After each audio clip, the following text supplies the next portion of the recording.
Inihahandog ng Department of Agriculture 12, Agri Tayo, Soc Sergeant.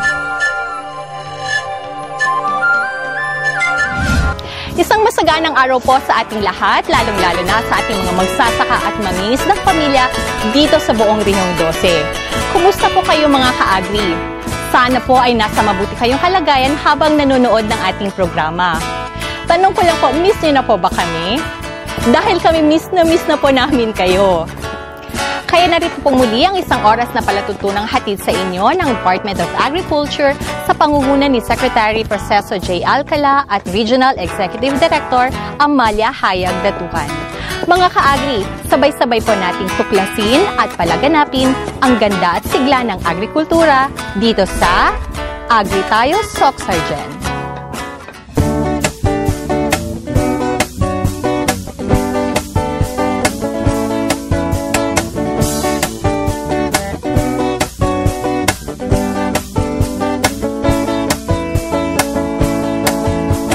Magkamit ng dagdag na kalaman upang saka palaisdaan, mapagkakitaan ng mamamayan sa agrikulturang pangkabuhayan. Agri Tayo, Soc Sergeant, programang dapat tangkilikin. Agrikultura'y binigyan pansin para sa ating mga mitiin. Ito'y programang pangkabuhayan at dito ika'y tutulungan.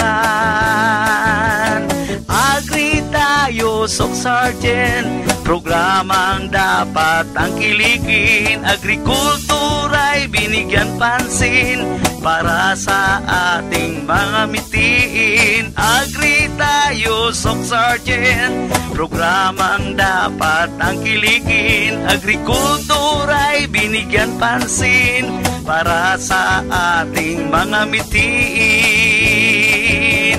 Agri Tayo, Soc Sergeant, Agri Tayo, Soc Sergeant, Agri Tayo, Soc Sergeant, Agri Tayo, Soc Sergeant.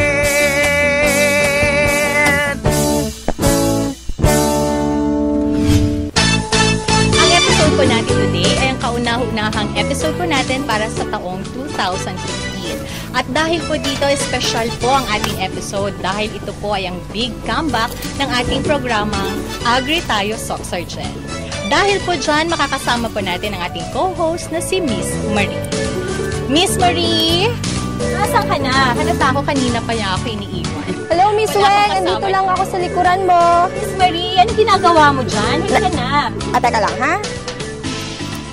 Yan. Nag-ani na kasi ako ng kamoteng kahoy kasi alam ko, hindi niyo ipapagawa sa akin mamaya. Kaya nag-upisa na ako. Ayan, masyado ka namang excited. Batiin muna natin ang ating mga televiewers. I'm sure miss na miss ka na nila. Especially yung mga admirers. Hala, meron bang ganun, Miss Weng? Parang wala naman. Meron, alam ko meron. Meron. Maraming nakakaalam na meron actually. Ay, sino sila?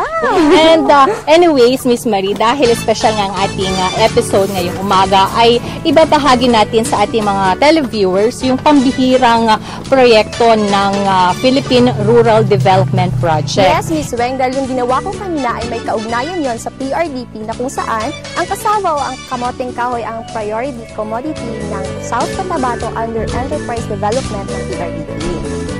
Ayan, overview pa lamang po yan ng ating magiging episode ngayong araw dahil mamaya ay antabayanan po ninyo ang iba't ibang segment po na ibabahagi sa atin ni Miss Marie. Yes, Miss Weng, kaya excited na ako. Kaya mula dito sa Pulomolok, South Cotabato, tunghayan na natin ang nangungunang balitang agrikultura sa ating Agri Balitaan.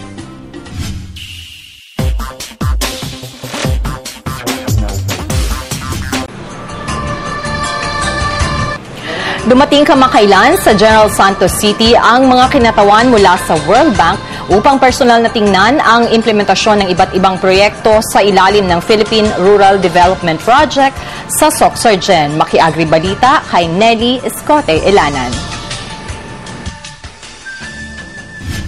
Dumating sa General Santos City noong January 26 hanggang 27 na mga kinatawan ng World Bank upang magbigay ng direksyon hinggil sa pagpapatupad ng iba't ibang proyekto sa ilalim ng Philippine Rural Development Project o PRDP. Sinabi ni World Bank Task Team Leader Carolina Figueroa Heron na ang unang review mission ay sadyang isinagawa upang malaman ang estado ng simula ng pagpapatupad ng PRDP sa parteng ito ng bansa at upang masiguro nila na ang lahat ay nasa angkop na kalagayan at napapatupad ng maayos. Ang nasabing 2 araw na misyon ay dinaluhan din ng mga opisyales ng DA, mga tauhan mula sa PRDP National Project Coordination Office at Regional Project Coordination Offices ng Mindanao.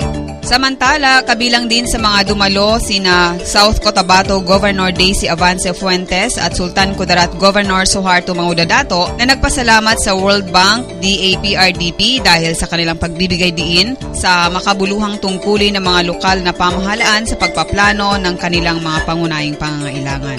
Ang PRDP ay upscale version ng katatapos lamang na Mindanao Rural Development Program na 6 na taong programa ng pamahalaan para sa isang inclusive, value chain-oriented at climate-resilient na sektor na agrikultura at pangisdaan.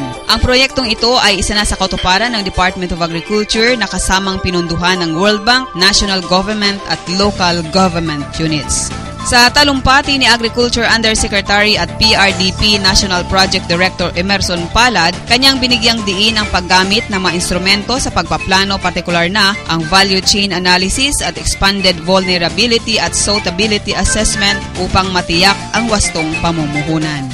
Ipinaabot rin ni Attorney Palad ang mensahe ni Agriculture Secretary Proceso Alcala kung saan pinapasalamatan nito ang mga bumubuo ng iba't ibang DA Operations Units, Agriculture Sector Partners at mga miyembro ng World Bank PRDP Task Team. Kabilang sa mga proyektong pang-infrastruktura na pupunduhan ay ang farm-to-market roads, mga tulay, communal irrigation, potable water system at post-harvest facilities, pati na rin ang production facilities. At bilang host region, sinabi ni DA12 Regional Executive Director Amalia Hayag Datukan na ang Region 12 ay ang pinakaunang regional field office na makakatanggap ng Certificate of Availability of Funds na may kabuang halaga na 98.8 million pesos para sa implementasyon ng 5 infrastructure projects na kinabibilangan ng 4 na farm-to-market road sub-projects sa mga bayan ng Isulan, Sultan Kudarat at Tupi, South Cotabato at isang unit ng potable water system sa bayan naman ng Tampakan, South Cotabato. Bukod sa infrastructure development, binanggit din ni Director Datukan na ang Rehiyon 12 ay ang pinakaunang regional field office na nagsiguro ng No Objection Letter o NOL para sa business plan ng South Cotabato na cassava granules na tinagurian ng World Bank bilang isang world-class business plan. Nag-uulat para sa Agri Tayo Soxargen, ako si Nelly Escote Ilana.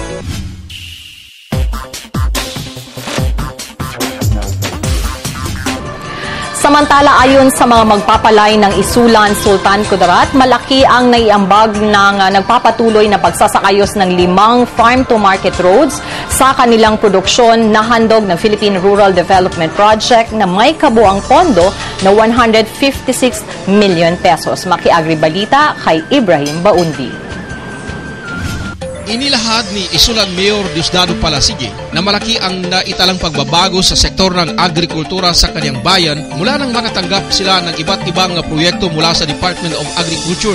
Ito ang kanyang sinabi sa ginanap na kauna-unahang World Bank PRDP Review Mission sa Isulan, Sultan Kudarat noong January 27. Partikular na tinukoy ni Mayor Palasigi ang mga proyektong pangkabuhayan at infrastruktura na ipinagkaloob sa mga grupo ng mga magsasaka ng Mindanao Rural Development Program noon at mas pinalawak na version nitong Philippine Rural Development Program o PRDP. Dahil sa mga proyekto mula sa MRDP at PRDP, ipinahayag nito na mas lumawak pa ang physical rice areas ng Isulan mula 7,000 hanggang 11,000 hectares sa kasalukuyan. Ikininto rin ng alkalde na umabot ng 30 pesos hanggang 40 pesos bawat sako ang nagagastos ng bawat magsasaka sa transportasyon ng kanilang mga produkto noon. Pero ngayon, dahil sa magaganda at konkretong daanan, hindi na nila kailangang ilabas ang kanilang produkto dahil sila na mismo ang pinupuntahan ng mga bibili nito. Pagbabahagi pa ng itinuring na ama ng Isulan sa pagsisimula ng MRDP 2 noong 2007 ay sinalubong ito ng mga batikos ng kanyang nasasakupan dahil sa halos 60 taon na ay hindi pa rin nakakatikim ng anumang proyektong pang-agrikultura, ngunit hinikayat nito ang mga magsasaka na maging positibo sa nasabing proyekto, kaya sa ngayon ay mahigit sa 2,000 ektaryang palayan na ang nakakabenepisyo mula sa mga proyekto. Naging posible ang pagpapalawak ng rice area sa bayan dahil sa 17.8 milyong halaga ng mga farm-to-market roads na sa ilalim ng Rural Infrastructure Component ng MRDP2. Ito ay kinabibilangan ng rehabilitasyon ng Pangulan, Linek, New Pangasinan FMR, 6.36 milyon Pangulan, Linek Phase 2 FMR na nagkakahalaga ng 5.7 milyon, Pangulan, Linek Kimondo FMR na nagkakahalaga ng 4.80 milyon at Linek Pangulan FMR na nagkakahalaga naman ng 890,000. Sa kabuuan, sumusukat ang 4 na FMR sa projects ng 4 na naabot sa 7.29 kilometro. Samantala, sa ilalim ng PRDP, higit sa 140 milyong halaga ng FMR sub-projects ang ipinagkaloob sa bayan ng Isulan bilang kauna-unahang LGU na nakatanggap at nakapagpatupad ng proyektong infrastruktura handog ng PRDP. Mula sa nasabing halaga, 36.7 milyong piso dito ay sinisimula na ng konstruksyon na binubuo ng 3 FMR sub-projects. Ito ay mga sumusunod: Purok 2, San Martin FMR, 95% completed. Sa Barangay Kudanding, 18.6 milyon. Taguyo Paladong FMR, 38% completed. 17.8 milyon sa Barangay Taguyo. At Bual Talitay FMR, 30% sa Barangay Bual na nagkakahalaga ng 16.2 milyon pesos. Maliban dito, ayon kay Mayor Palasigi, ay nakatakda na rin ipapatupad ang 2 pang malalaking FMR sub-projects sa bayan na kinabibilangan ng rehabilitasyon ng Veterans, Magsaysay, Angeles, Mainuswagon FMR na nagkakahalaga ng 43.80 milyon pesos at pagsisemento ng Upper Dasuli, Labintao, Purok, Malipayon FMR na nagkakahalaga naman ng 60.16 milyon pesos. Dahil dito, todo-todo ang pasasalamat na ipinarating ni Mayor Palasigi sa DA, MRDP, PRDP at World Bank dahil sa naging tulay ang mga ito upang matamasa ng mga magsasaka sa kanyang bayan ang kasaganahang matagal na nilang inaasa. Nag-uulat para sa Agri Tayo Soxargen, ako si Abe's Baundi.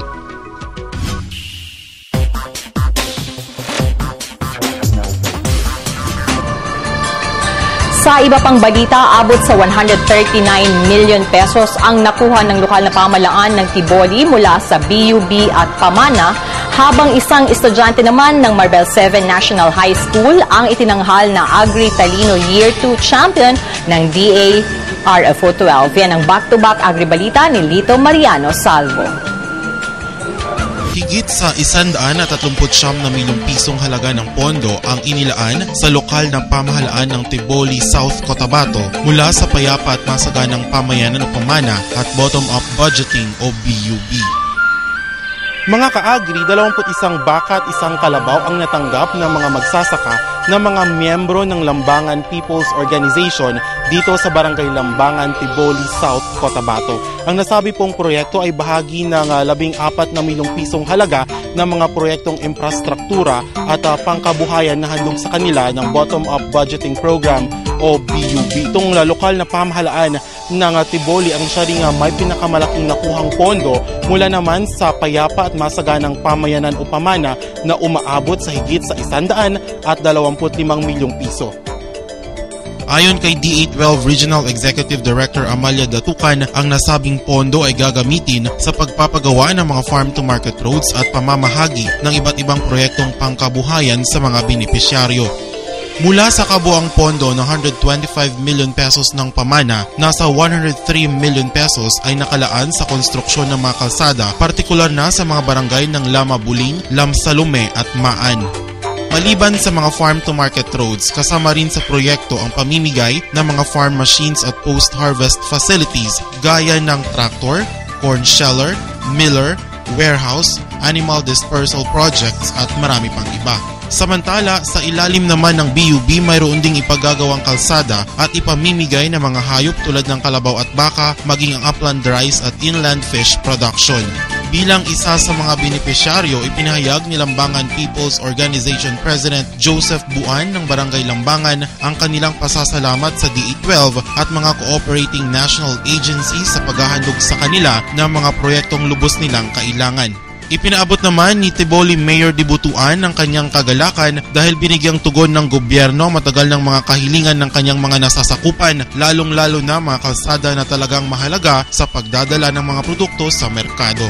Samantala, bilang bahagi ng first PRDP World Bank mission noong Enero, binisita ng grupo ang Polo SNMPC na siyang lead proponent group ng 39 na milyong pisong halaga ng cassava granules processing and marketing ng South Cotabato. Ito po ang higit sa 39 na milyong pisong halaga ng cassava granules production project ay handog po ng Philippine Rural Development Project sa probinsya ng South Cotabato. Ito po ay mayroong 5 proponent groups na pinangungunahan ng Polo Samahangnayon Multipurpose Cooperative kasama ang San Jose MPC, South Reliant MPC, Topland Farmers MPC at itong Pobosilla MPC. Ipinahayag ni World Bank Task Team Manager Carolina Figueroa Heron na manghang-manga sila sa napakagandang business plan ng South Cotabato na tinawag nga niyang World Class. Nakipagtalastasan din ng mga kinatawan ng World Bank sa mga magsasaka ng kamoteng kahoy na mga miyembro ng 5 cassava clusters ng South Cotabato. Sa iba pang balita, isang graduating high school student ng Marble 7 National High School sa Coronadal City ang itinanghal na kampyon ng Agri Talino Year 2 ng Department of Agriculture 12 na ginanap sa Lagao National High School noong March 10. Matapos ang 2 oras na tagisan ng talino ng siyam na finalists ng Soc-Sarjan Region na mukudtangi si Chriselle Guerhem ng Marble 7 National High School ng Coronadal City Division. Bilang Agri Talino Year 2 Grand Champion, siya ay tumanggap ng 2 modules ng kambing at gulayan sa paaralan package na kanyang ibibigay sa kanyang paaralan. At bilang karagdagang papremyo, siya ay tumanggap ng 5,000 pesos, trophy at medal at syempre isang brand new na netbook mula sa Department of Agriculture. Pumangalawa si Joyce Tagnipes ng Lutayan National High School at pumangatlo si Riza May Niaga ng Tiboli National High School na tumanggap rin ng cash prizes at iba pang papremyo. Bukod sa mga nabanggit na mga papremyo, tutulungan din ng DE12 ang mga ito na makakuha ng scholarship grants mula sa Agricultural Competitiveness Enhancement Fund kapag naisipan nilang kumuha ng agriculture-related courses sa kolehiyo. Ayon kay Nelly Ilanan, Chief ng Regional Agriculture and Fishery Information Section ng DE12, ng Agri Talino ay isa lamang sa mga hakbang ng DA na mahikayat ang mga graduating high school students na kumuha ng mga kursong may kaugnayan sa agrikultura. Bilang kinatawan ni Regional Executive Director Amalia Datucan, sinabi ni Carlene Collado, Chief ng Admin and Finance Division, na sa pamamagitan ng Agri Talino ay naipararating sa mga kabataan ang kanilang mahalagang papel sa pagsusulong ng agrikultura sa bansa. We conceptualize Agri Talino in partnership with the Department of Education 12 to encourage you, high school students, to imbibe in yourselves the importance of agri-fishery sectors, especially in attaining national development. Agri Talino also aims to stimulate your awareness and interest on the agriculture sector as you, the youths of today, possess aggressiveness, skills, talents, and vibrance that we really need to further our agri-fishery sector. Ipinaabot din ng mga kinatawan ng Department of Education 12 ang kanilang pagsuporta sa DA at sinabi ng mga ito na gawin ng regular activity ang Agri Talino. The impact of Agri Talino Year 1 and Year 2 is the increased awareness of the students of the importance of agriculture. It encourages them to enroll agriculture, and at their level they will know how to produce vegetable crops and cereal crops in their homes.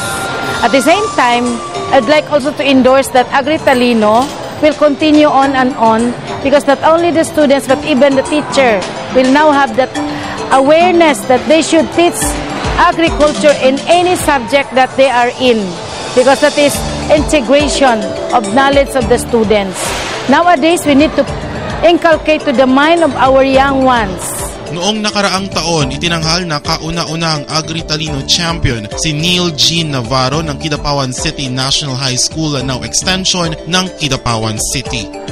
Mula rito sa Lagao National High School, General Santos City, nag-uulat para sa Agri Tayo Soccer Gen. Ako si Lito Mariano Salvo.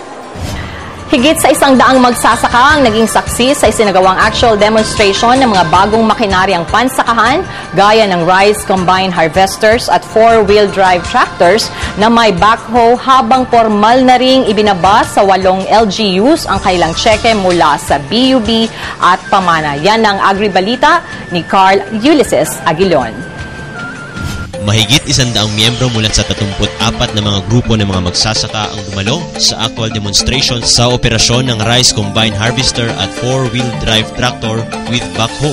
Ang demo ng Rice Combine Harvester ay ginanap sa Barangay Avancenia, Coronadal City at ang sa 4-wheel drive tractor naman ay isinagawa sa Tupi Seed Farm. Sa panayam kay Agri-Pinoy Rice Program Focal Person Ray Embajador, sinabi nito na ang aktibidad ay isinagawa upang masiguro ang efficiency ng mga makinaryang matatanggap ng mga grupo ng magsasaka. For the main purpose na i-showcase natin yung 25 units natin na combine harvester, ipakita natin sa mga recipients kung ano talaga yung epekto ng paggamit nito, no? At saka sa mga different irrigators association, nandito rin sila lahat. And then yung efficiency nitong unit. So makikita natin dito mamaya yung 25 na recipients, and then i-demo natin ito kung talagang makaya niya yung 6.5 na hectares a day ng isang unit natin. Dagdag pa ni Embajador sa kanyang obserbasyon, naging positibo naman ang impresyon na kanilang natanggap mula sa mga irrigators at magsasaka sa performance ng mga makinarya.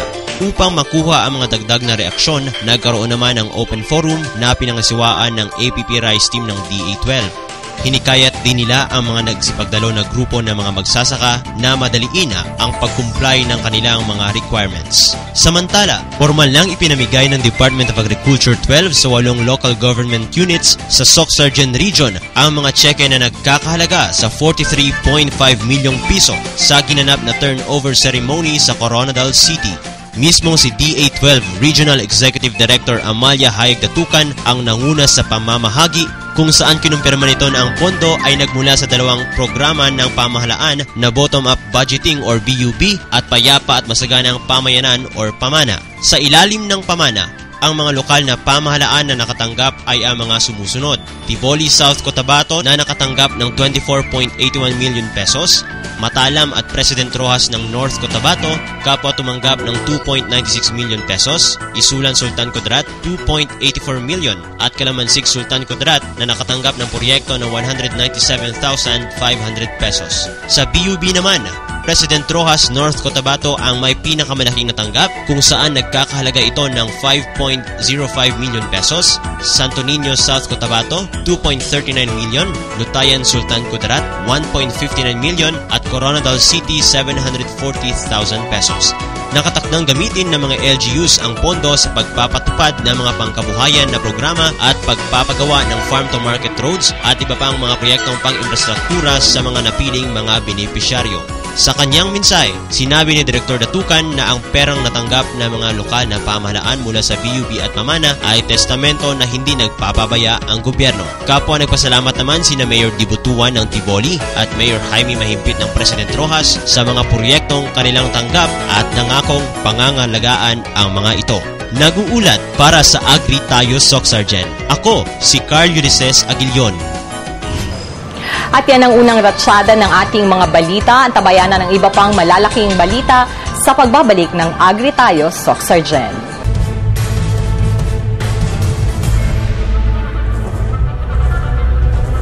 Palay,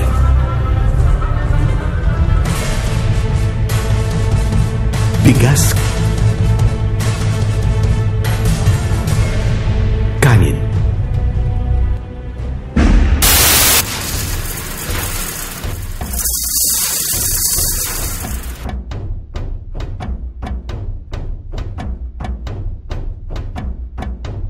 Isla ko hugasan ko ang bugas, gusto nihuwad ko sa balde, magamay na lang ang bilhin ng tubig, madala.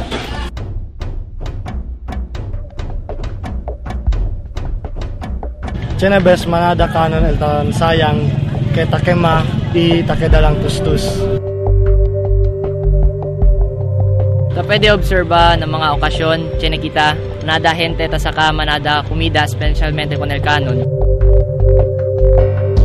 Sobra aton nga panguwa kag busog na kitabi mga bay ano naton. Takaw-takaw na kami sa mata pero ang amon na appetite full na. Wala ginaubos tapos ginahaboy lang dayon. In magbayo, di ta masiguro in way roon maasag. Sa ang kanda suway amin biyak sa natul in magbabayo.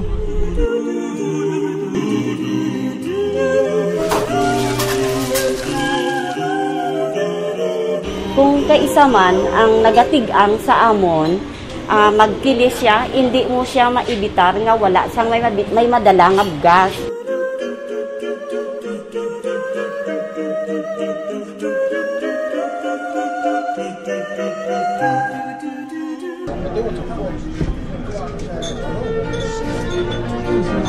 Palay, bigas, kanin. Huwag sayangin. Ang mensaheng ito ay hatid sa inyo ng Department of Agriculture. Sa pagpapatuloy ng ating agri-balitaan, binigyang pugay ng DARFO 12 ang mahalagang papel na ginagampanan ng mga kababaihan sa larangan ng agrikultura sa pamamagitan ng iba't ibang aktibidad, habang isang Farmers and Fisherfolks Buyers Congress naman ang pinangunahan ng DA at RAFC 12 sa General Santos City. Maki-agri-balita kay Chat Muñez. Binigyang pugay ng Department of Agriculture Regional Field Office 12 ang mga kababaihan bilang pagsuporta sa Women's Month celebration ngayong buwan ng Marso sa pamamagitan ng mga aktibidad na isinagawa nitong March 9. Ang pagdiriwang na nakasentro sa temang Juana, desisyon mo ay mahalaga sa kinabukasan ng bawat isa, ikaw na, ay pinakulay ng isang parada na sinalihan ng makawani ng DARFO 12 at Bureau of Fisheries and Aquatic Resources Regional Office 12, hataw na isinagawa sa assembly area ng tanggapan at food processing demonstration na pinangunahan naman ng mga kababaihan mula sa BFAR 12. Inilahan ni Gender and Development Focal Person at Operations Division Chief Fe Ebanez na ang selebrasyon ng buwan ng kababaihan ay hindi lamang para sa mga babae kundi nararapat din na makilahok ang mga kalalakihan. Ang pagsuportaan niya ng ahensya sa Women's Month ay nagpapakita na ang DA ay nagbibigay din ng kahalagahan sa naturang sektor lalo na sa pagkamit ng mga advokasya sa pagsulong ng mga kababaihan sa Pilipinas. Bilang kabahagi pa rin ng selebrasyon, nagkaroon naman ng cooking contest ang mga division chiefs ng DARFO 12 sa Tupi Seed Farm noong March 11, 2015 kung saan nakasentro ang kanilang main dish sa iba't ibang pagkakaluto ng noodles at pansit.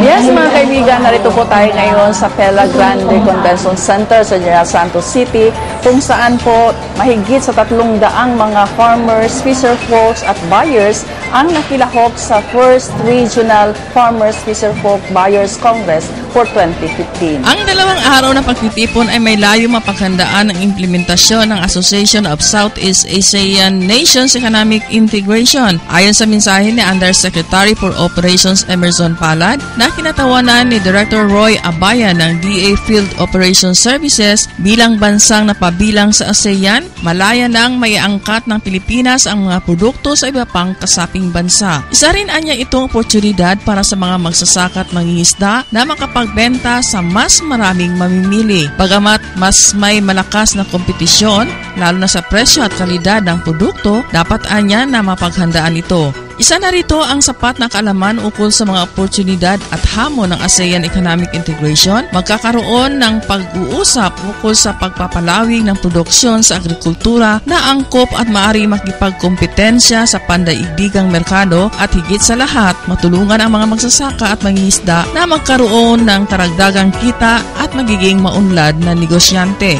Dagdag pa niya na ang DA ay ay patuloy pa rin sa paghatid ng serbisyo, lalo na sa layo ng ahensya na mapababa ang production cost sa pamamagitan ng pamahagi ng mga makinaryang pansakahan, pagpapalaganap ng makabagong teknolohiya sa agrikultura at pagbibigay updates tungkol sa pinakabagong food safety standards upang matiyak na ang mga produkto ay angkop hindi lamang sa lokal kundi maging pandaigdigang merkado. Napapanahon ang pagtitipong ito bilang paghahanda sa implementasyon ng ASEAN Economic Integration. Bilang kasapi ng ASEAN Economic Integration, malaya nang maiaangkat ng Pilipinas ang kanyang mga produkto at iba pang miyembro ng ASEAN. Isa po itong malaking oportunidad para sa inyong mga magsasaka at mangingisda na makapagbenta sa mas maraming mamimili. Ngunit kapalikat ng malaya at mas malaking merkado ay ang mas mataas na kompetisyon, lalo na sa presyo at kalidad ng mga produkto. So bilang paghanda, binuo ang pagtitipong ito upang magkaroon tayo ng sapat na kaalaman ukol sa mga oportunidad at hamon ng ASEAN Economic Integration. Higit sa lahat, hangarin ang pagtitipong ito na matulungan kayo na maging agripreneurs. Nais namin payamanin ang inyong kakayahan, hindi lamang bilang mga producers, kundi managers at entrepreneurs na nagbebenta ng sariling ani. Kami sa Kagawaran ng Pagsasaka ay patuloy na nating pag-ugnayan sa inyong mga magsasaka at mangingisda para sa paghahanda sa Asian Economic Integration, lalo na sa inaasahang kompetisyon sa presyo at kalidad ng mga produkto. Asahan po ninyo na patuloy ang inyong kagawaran sa paghatid ng suporta at serbisyo upang tulungan kayo na mapababa ang inyong production cost. Patuloy po ang pagbibigay ng kagawaran ng mga farm machineries at iba pang agricultural inputs. Noong isang linggo, naparito po si Secretary Alcala at Senator Villar upang maibahagi ang 995 million worth of machineries, post-harvest facilities, infrastructure projects na inaasahan makakatulong sa pagpapababa ng production cost ng mga magsasaka at mangingisda. Palakihin ang produksyon ng mga produkto sa pamamagitan ng pagpapalaganap ng mga makabagong teknolohiya sa agrikultura at i-upgrade ang bawat isa sa inyo ukol sa mga pinakabagong food safety standards upang matiyak na ang inyong mga produkto ay naaangkop hindi lamang sa lokal kundi maging sa pandaigdigang merkado. Samantala, binigyang pugay naman ni DH12 Regional Executive Director Amalia Hayag Datukan ang Regional Agriculture and Fishery Council 12 sa pamumuno ni RAPSI Chair Junicio Bautista kasama ang mga AFCs ng Rion. Ayon sa kanya, buhay na buhay ang Soxargen at ang pagbabago na nakikita na sa kagawaran ay dahil sa kooperasyon at aktibong partisipasyon ng iba't ibang stakeholders. Nag-uunat para sa AgriTie Soxargen, ako po si Chat Nunez. Sa iba pang balita, pinuri ni Agriculture Secretary Proceso Alcala ang mga Pilipinong maagang nagtipid ng tubig bilang paghahanda sa nararanasang mild El Nino sa Pilipinas. Maki-Agri Balita kay Rafi Bautista. Binigyang papuri ng Department of Agriculture ang mga magsasakang nagsimulang mag-imbak ng tubig sa pagsisimula ng mild El Nino na inaasahang magpapahaba sa panahon ng tag-init. Sinabi ni Agriculture Secretary Proceso Alcala na bagamat ang El Nino ay naririto na, tayo ay handa at hindi dapat natin ito ikatakot. Ang El Nino ay ang pagtaas ng temperatura sa karagatang Pasipiko na may kasamang mababang bilang ng pagulan. Sa mga nakaraang buwan, ang kalihim ay nanawagan sa mga magsasaka at sa pangkalahatang publiko na mag-imbak ng tubig bilang paghahanda kung sakaling makakaranas ang bansa ng mahabang panahon ng tag-init. Plano ng DA na mas mapabilis pa ang pagsasakatuparan ng Small Scale Irrigation Projects o SSIP sa ilalim ng National Rice Program sa pagtulungan ng Bureau of Soils and Water Management at DA Regional Field Units bilang paghahanda sa mga buwan ng tag-araw. Ayon pa sa kalihim, ang pagpapatayo ng rainwater harvesting facilities at appropriate drainage facilities ay kinakailangang bigyang prioridad, gayon din ang rural farm roads. Nag-uulat para sa Agritayo Soxargen, ako si Rafi Bautista. Humigit kumulang sa 400 magsasaka ang dumalo sa 4 na serye ng orientation tungkol sa ipinatutupad na accreditation ng mga people's organizations, farmer groups, LGUs at marami pang iba. Maki-Agribalita kay Christian Matuliano. Humigit kumulang sa 400 miyembro ng mga grupo ng mga magsasaka at mangingisda at mga kinatawan ng mga lokal na pamahalaan ang nagsipagdalo sa mga ginanap na accreditation forum sa 4 na lalawigan ng Rehiyon 12. Pinangasiwaan ng mga kawani ng Department of Agriculture Regional Field Office 12 ang mga serye ng forum na isinagawa bawat probinsya. Nagsimula ang pagbibigay ng impormasyon ukol sa accreditation noong February 17, 2015 sa South Cotabato. Sinundan noong February 18 para sa North Cotabato, February 19 para sa Sultan Kudarat at February 20 para naman sa Sarangani. Tampok sa mga ibinahaging impormasyon sa mga magsasaka ang Administrative Order No. 1 Series of 2014 na inilabas ng tanggapan ng Agriculture Secretary Proceso Alcala noong January 9, 2014, kung saan nilalaman nito ang mga basehan ng accreditation ng mga non-government organizations, people's organizations at local government units bago makapag-avail ng mga proyekto mula sa DA. Ang naturang direktiba ay naglalayon ding magbigay ng mas pantay at komprehensibong pagpili ng mga NGOs at POs na maging project partners ng DA12 at nang maiwasan ang anumang uri ng anomalya. Ayon kay DA12 Regional Executive Director Amalia Hayag Datukan, malaki ang maitutulong ng nasabing talakayan sa mga grupo ng mga magsasaka dahil malalaman nila ang mga proseso sa pagpaparehistro ng kanilang samahan, lalo na at marami ang mga papeles na kakailanganin kaya nararapat na nakadalo sila sa nasabing aktibidad. Para sa karagdagang impormasyon, hinikayat ang mga POs, NGOs at LGUs na bisitahin ang DARFO 12 sa CSA Building Zulueta Street, Coronadal City o di kaya'y makipag-ugnayan sa numerong 083-520-0460. Nag-uulat para sa Agritayo Soxargen, ako si Christian Matuliano. Panghuling balita, matapos makapag-export ng organic colored rice sa United Arab Emirates, Germany, Hong Kong at iba pa, muling nagluwas ang Don Bosco MPC ng 2 metriko toneladang organic black rice patungong Estados Unidos. Maki-Agribalita kay Edgar Alan Pasaol. Patuloy na namamayagpag ang organic colored rice ng Don Bosco Multipurpose Cooperative o Don Bosco MPC ng Mlang, North Cotabato sa iba't ibang panig ng daigdig. Ito ay matapos muli itong mag-export ng 2 metriko toneladang organic black rice patungong Estados Unidos nitong Nobyembre 2014 at Pebrero ng taong kasalukuyan. Ayon kay General Manager Romano Laurilla, naging posible ang nasabing shipment sa tulong ng isang social entrepreneur na si Ginoong Justin Garrido. Dagdag ni Laurilla, ang 2 metriko toneladang shipment ay nakasilid sa 1 pound at 5 pound specially designed boxes upang mas makakuha ito ng premium price sa Amerika. Ipinahayag ni Laurilla na ang panibagong shipment ay isang welcome development para sa mga organic rice producers ng Rehiyon 12, lalo pat posible pa itong masundan sa mga susunod na buwan. Maliban sa Amerika, nauna nang nagpadala ng organic colored rice ang Don Bosco MPC sa mga bansang United Arab Emirates, Hong Kong, Germany at the Netherlands. Bukod sa pagiging export winner, ang Don Bosco MPC ay isang largely recognized farmer group sa bansa matapos tanghaling Best Small Farmer Group sa National Organic Agriculture Achievers Awards noong 2014 na kung saan pinagkalooban ito ng DA ng 500,000 pesos. Ginawaran din ito ng parangal mula sa Villar Sipag Awards at Gawad Saka Search. Nag-uulat para sa Agritayo Soxargen, ako si Edgar Alan Pasaol. At yan ang naging kalipunan ng ating Agri-Balitaan. Huwag bibitiw dito sa Agritayo Soxargen.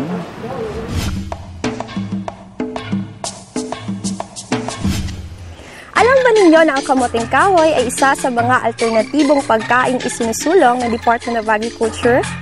Bukod sa bigas ay itinuturing din itong pangunahing staple food ng mga Pilipino. Ang kamoting kahoy ay ginagawa ring pagkain ng mga hayop at pangunahing sangkap ng monosodium glutamate cosmetics, iba't ibang uri ng inumin, bioethanol, textiles at mga gamot. Mga ka-agri, sa ating agri-talakayan ay makakasama po natin ang mga key officers ng Polo Samahang Nayon Multi-Purpose Cooperative na sina Chairman Raul Herada at Manager Karen Daguro. Magandang umaga po sa inyo, sir. Ma'am, maaari po nating batiin po muna ang ating mga televiewers. Magandang umaga po. Okay, sa lahat po ng nanonood po dito sa Agri Tayo Suksarjin, magandang buhay po sa inyo lahat. Sa lahat ng mga sumusubaybay sa Agri Tayo Suksarjin, magandang umaga po.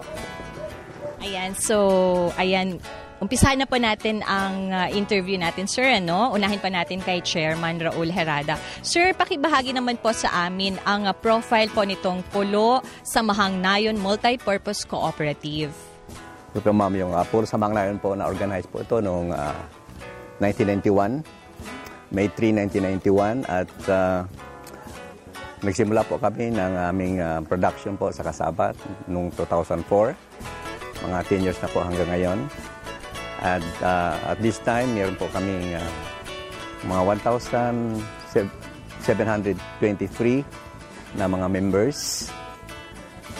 At meron po kaming mga growers sa Kasaba po na mga 250, more or less, at more than 300 hectares na planted in Kasaba po. And we are still expanding this time. Okay, very good, sir. So, Manager, kayo po yung lead proponent group para po sa Cassava Enterprise Development ng South Cotabato para po sa Philippine Rural Development Project o PRDP. Sa tingin po ninyo, bakit po kayo ang napili? So, actually, meron namang criteria yung PLGU sa pagpili ng mga pwedeng maging proponent ng PRDP project. So, habang tinipon yung lahat ng mga proponent groups, nagkaroon ng botohan kung sino ang pwedeng maging lead proponent group at saka napili po ang Polo SN. Siguro naman po sa tingin ko ang naging basihan ay yung experience sa pagpapatakbo ng Cassava Production Program. And with regards to the number of growers na under sa lahat ho ng proponent groups, kami po yung merong close interaction with the farmers talaga. So, yun po yung nakikita kong key factors kung bakit kami yung napili na proponent group. Okay, so, ma'am, sa tingin po ninyo, kamusta po ang preparasyon po ng mga kinakailangang dokumento o mga documents po para sa proyektong ito? At ano po yung status ng Cassava Enterprise based on your information? Sa ngayon naman po, bali na-issue na po tayo ng NOL 1 ng World Bank. So, okay na po tayo. Sa ngayon, ang piniprepare na mga dokumento ay yung AIMA na pipirmahan ng ating mahal na Gobernador Daisy Avanti Puentes at saka ng ating Regional Executive Director ng Department of Agriculture, Amalia J. Datucan. So sa ngayon, yun po yung pina-finalize at the same time, yung ating trainings na kinakandak para po ma-train yung ating grupo kasi hindi lang naman po kami yung involved dito. Meron pang 4 na co-op din na mag-undergo, mag-manage nito. So sa ngayon, capability building, training para siguradong pag-umpisa ng ating proyekto ay ma-implement ng maganda. Tanungin naman po natin si Chairman. Chairman, sa tingin po ninyo, bakit Cassava po ang napiling priority commodity sa Provincial Commodity Investment Plan ng South Cotabato? Ayan po ang ko napili ang Cassava dahil sa South Cotabato po, dito po yung pinakamaganda, malaking high yield na Cassava so far. Although kahit na maliit lang yung area so far, napakalaki ito ng area for expansion for natin po sa Cassava. At saka sustainable siya at saka assured market at talagang ma-reach out natin yung mga marginalized farmers na ma-involve natin sa production ng Cassava. Sir, sa tingin po ninyo, paano kaya makakatulong itong 39.3 milyong pisong halaga ng Cassava granules production and marketing sa inyong kooperatiba at sa ating mga magsasaka po? Una-una po, napakalaking tulong yan po sa ating mga magsasaka. Since ito po ay inauna natin yung mga marginalized farmer na ma-improve or ma-increase po kanilang income with may access sa kooperatiba at sa financing. So we can expect na talagang madagdagan po ang kanilang income po. And sa co-op naman, sa kooperatiba napakalaki din po. Dahil magkaroon kami ng expansion, expand din kami ng membership, at natutulungan natin especially yung mga IPs at saka yung mga farmers natin po na hindi pa nakaka-access. In addition lang sa sinabi ni Chairman, yung PRDP kasi, ang programang ito, ang kanyang aim po talaga ay matutulungan natin si farmer na ma-increase ang income ni farmer by at least 30% along the duration ng ating programa. So isa dito is yung value adding natin sa tulong ng farmer. And aside from that, sa proyekto ito, matutulungan natin si farmer na matuto ng magiging agripreneur. Ibig sabihin po nun, mas matutulungan natin si farmer na hindi lang yung technology ang ma-improve natin, kundi yung the way sila mag-farm na kikita talaga yung efficiency at saka yung recovery ng production ay malaki. So, Chairman, any last message po sa ating mga televiewers? Well, una sa lahat, gusto ko magpasalamat of course, sa Department of Agriculture sa napakagandang project at saka, of course, sa World Bank. Itong project po ay nakita natin na talagang marami po ang matutulungan natin. Ma-reach out natin, especially yung mga mahihirap.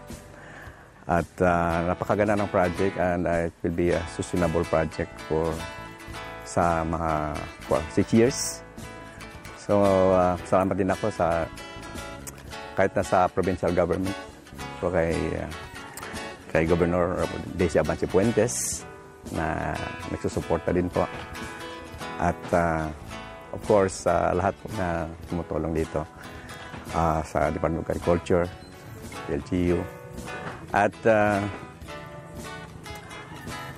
itong project po na ito ay nakikita ko na talagang napakaganda po at pwede po natin talagang ma-exhaust po lahat na potential ng ating lugar at marami po tayong matutulungan. Mensahe po ninyo sa DA, sa World Bank, sa PRDP dahil pinagkatiwala po sa inyo ang napakalaking proyektong ito. In behalf sa Polo Samahang Nayon, kami po ay nagpapasalamat sa Department of Agriculture, of course, sa pangunguna ni Regional Executive Director Amalia Jane Datucan, sa all-out support po niya na binigay po sa amin. And of course, kay Governor Daisy Abante Puentes ng South Cotabato. And sa OPAG at saka sa PPMIU kasi po sila po yung kasama namin sa pagdadraft ng business plan. So, maraming salamat sa suporta, sa puyatan at saka sa time sa pagtulong sa amin na ma-finalize itong business proposal na ito. At the same time, sa World Bank, nagpapasalamat po kami sa trust na ibinigay niyo sa amin para ma-handle itong 39.3 million na proyekto. Maaasahan po ninyo na kami ay gagawin po namin ang lahat na matulungan ang farmer na ma-improve ang status of life nila sa pamamagitan po ng ating mga equipments and facilities na pwede natin i-offer sa kay farmer, and at the same time, matutulungan natin sila paano mapalaki yung kita nila. So, sa lahat po sa aking mga staff sa Polo Samahang Nayon at saka sa walang tigil na suporta po ng miyembro ng Polo Samahang Nayon, maraming salamat po. Ayan, thank you very much. And once again po, congratulations, sir and ma'am.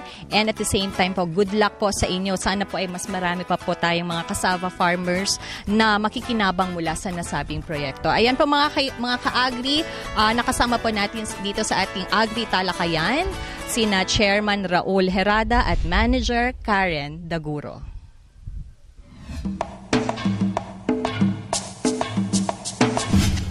Okay, magandang umaga sa ating tagapakinig at syempre sa mga manunood ng ating Agri Tayo Soc Sargent. So ito ang pangalawang edisyon ngayong taong ito at kami nagpapasalamat sa lahat ng sumusuporta upang ang ating Agri Tayo Soc-Sargent TV program ay patuloy na mapapanood ng ating mga mamamayan sa Rehiyon 12 at kasama na rin yung naaabot nito sa labas ng ating Soc-Sargent area. So magandang umaga po sa inyong lahat. Ngayong umaga, pag-uusapan natin ay ang update ng Philippine Rural Development Program.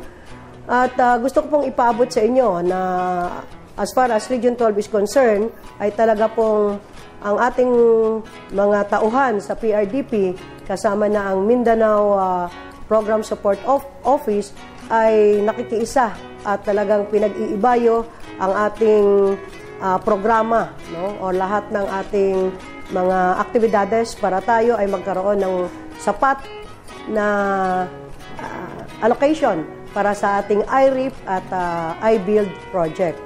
So, masaya ko pong ibinabalita sa lahat na ang atin pong IRIP ay mayroon tayong unang-una tayo sa bansa sa pagkakaroon ng business plan na ang no objection letter ay ipinalabas na noon pang January at tayo ay una na nagkaroon ng 39 million para sa cassava production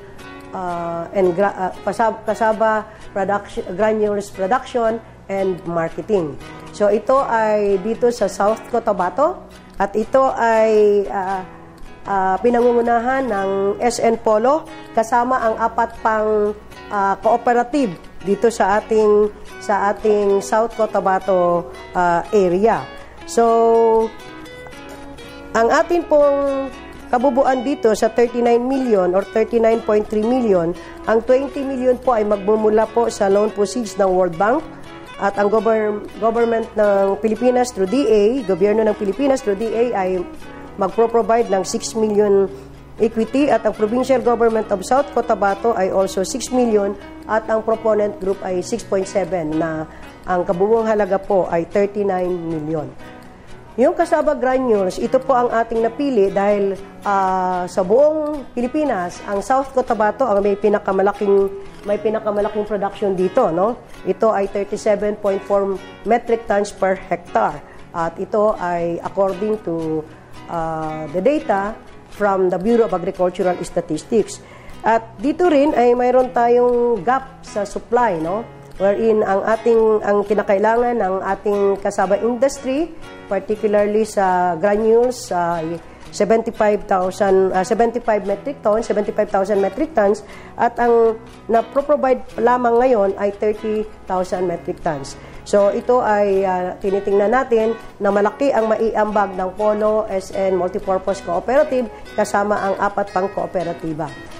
Sa ngayon ay napirmahan na ang Implementation Management Agreement at na-forward na ng ating opisina sa taas para sa ating paghingi or request for the Certificate of Availability of Funds. Habang hinahantay natin yung Certificate of Availability of Funds, ang South Cotabato naman ay naghahanda din para sa pag-open ng kanilang 6 na account na sa bangko na siyang requirement ng PRDP IRIP. At ang proponent group naman ay binigyan na rin ng kaukulang pagsasanay or training para sa procurement process. Ang procurement process po nito ay according din sa ating PRDP World Bank process na masusunod yung mga polisiya na provision ng RA 9184 na sinamahan din ng polisiya ng World Bank Procurement Procedure. So, naisagawa na rin ang geotagging sa ating proyekto at sa nung March 3 ito ay nabisita na, no, ng ating butihing Secretary Proceso Alcala at doon nagpakapirmahan ng AIMA. At binisita na rin ito ng iba pa nating mga proponent, no? Incoming proponent or proponent na sila mula sa ibang rehiyon, lalo na yung Region 3. Dahil ito nga ay tinawag na world-class at model business plan ng PRDP nationwide. Tandaan niyo po, ang model ay nanggaling sa Soc-Sargent Region o Region 12. So ito po ay ating, sabi pa nga sa Bisaya, garbo ng South Cotabato at ng DA Program Management Office at of course the Mindanao PSO. No? So maraming salamat sa mga sumusuporta. Para naman po sa ating iBuild, masaya po akong ibabalita sa inyo na itong March 19 ay isa-subject natin sa RPAB ang 699 million worth of farm-to-market roads. No?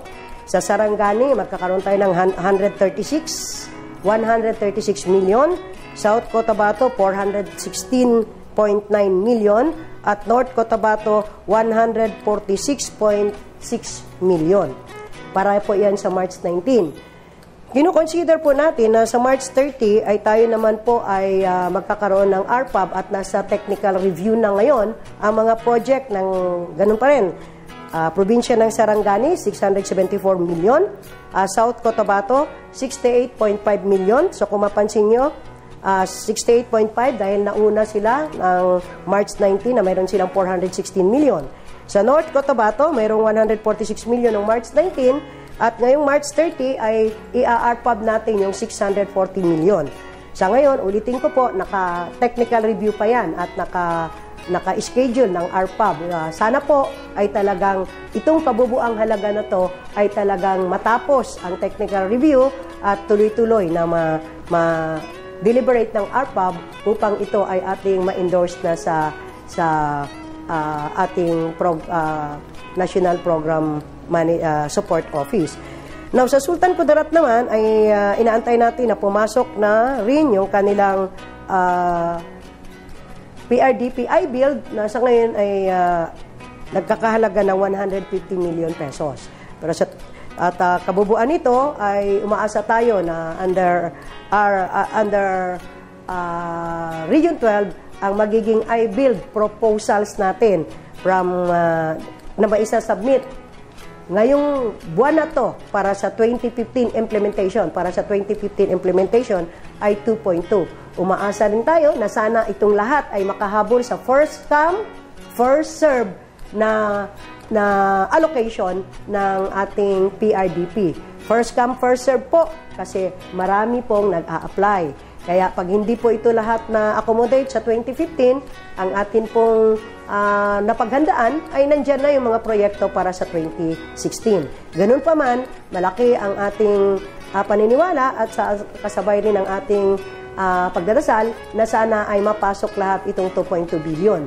At sana nga po ay ang atin pong technical review dito ay makumpleto, no? At mai-submit talaga ng ating mga provincial government itong mga papeles or mga program of works, detailed engineering design at geotagging na kinakailangan.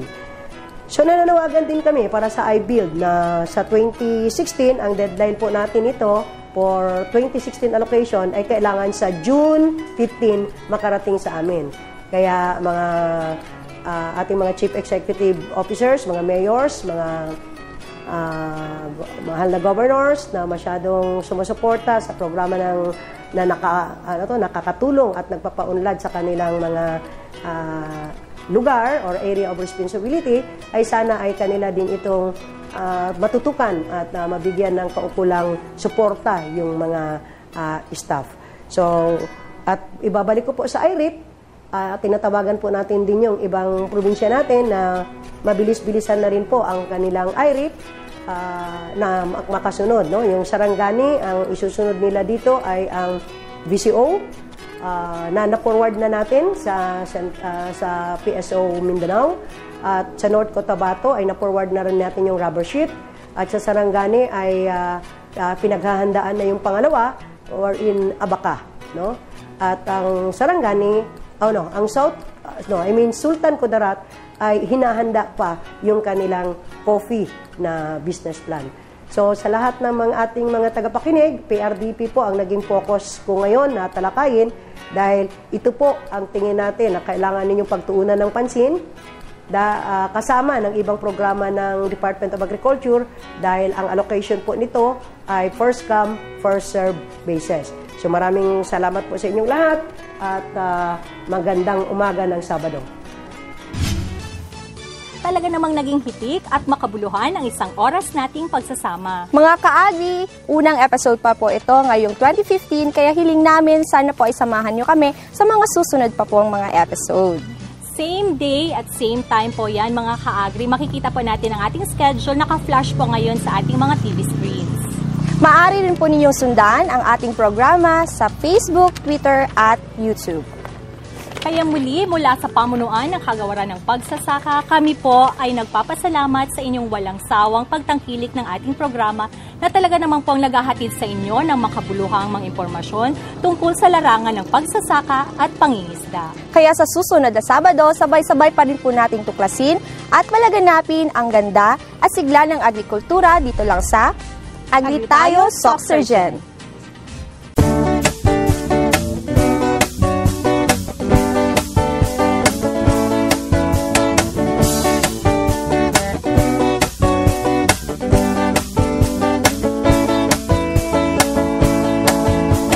Magkamit ng dagdag na kaalaman upang saka palaisdaan mapagkakitaan ng mamamayan sa agrikulturang pangkabuhayan.